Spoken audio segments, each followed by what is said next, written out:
yuksak professionalizm va azmu shijoat namunasini ko'rsatib, ulkan g'alabaga erishgani, vatanimiz tarixida birinchi marta jahon chempionati yo'llanmasini qo'lga kiritgani, yangi O'zbekistonning xalqaro miqyosdagi shon-shuhratini yuksaltirish, yosh avlodni ona yurtga muhabbat, milliy g'urur va vatanparvarlik ruhida tarbiyalash ishlarida faol ishtirok etib kelayotgani uchun quyidagilar.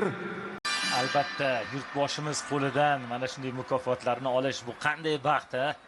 Shaxsan o'zlari.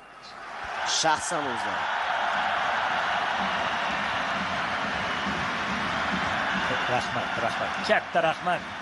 Birinchi navbatda yurtboshimizga rahmat.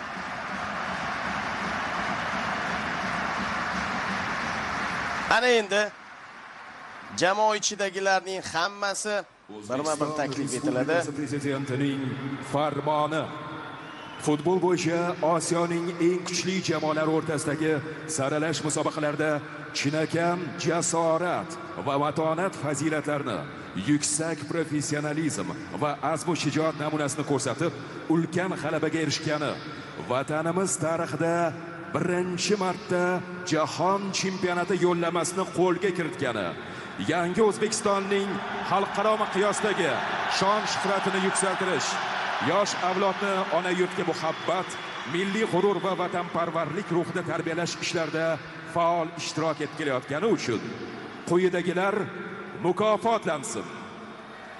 O'zbekiston iftixori faxriy unvoni hamda BYD chempion avtomobili bilan Abdullayev Abdulla Qahramonjon o'g'li futbol bo'yicha O'zbekiston milliy terma jamoasi himoyachisi